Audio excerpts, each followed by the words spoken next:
తెలివైన పిసినిగొట్టు పాలేరు.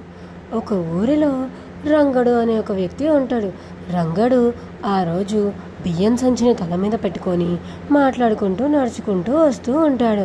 ఇంకా నయ్యం, ఆ సుబ్బడి దగ్గర నేను ఈ బియ్యం బస్తాల్ని డబ్బులకు కొనలేదు. నా తెలివితేటలన్నీ వాడింతకు ముందు నాకు కట్టాల్సిన అప్పులో కొంచెం ఎక్స్ట్రా రుణ వడ్డీ వేసి చెల్లించుకొని పట్టుకొచ్చాను కాబట్టి సరిపోయింది.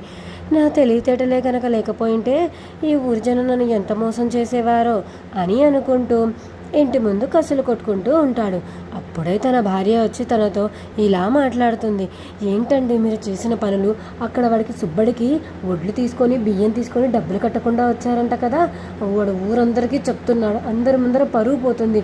ఎందుకండి ఇలాంటి పనులు చేస్తున్నారు? ఈ కసు కొట్టడం ఏంటి? ఒక పనావిడిని పెట్టుకుందామంటే వినరు.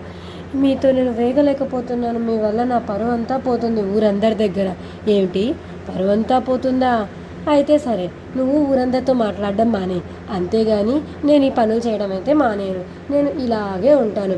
నన్ను పిసినారని ఊరు జనం అనుకున్నా పర్లేదు, ఇంకా ఏమైనా అనుకున్నా పర్లేదు, నాకు ఎలాంటి దిగులు లేదు. చూడు, ఎవరో ఏదో అనుకుంటారని చెప్పేసి మనం చేసే పనులు ఇంకా మన విషయాలు మనం మార్చుకోవాల్సిన అవసరం లేదు. అలా మార్చుకుంటూ పోయామనుకో, వేరే వాళ్ళ కోసం నువ్వు నేను బ్రతుకుతున్నట్టుగా ఉంటుంది తప్ప నా కోసం నేను, నీ కోసం నువ్వు బ్రతుకుతున్నట్టు ఉండదు. నువ్వు అలా చేయకని చెప్పి తన భార్యకి పెద్ద క్లాస్ పీకుతాడు రంగన్న. దాంతో తన భార్య, మీకు చెప్పాలనుకున్నాను చూసారా, నా చెప్పుతో నేనే కొట్టుకోవాలి అని అంటుంది. అప్పుడు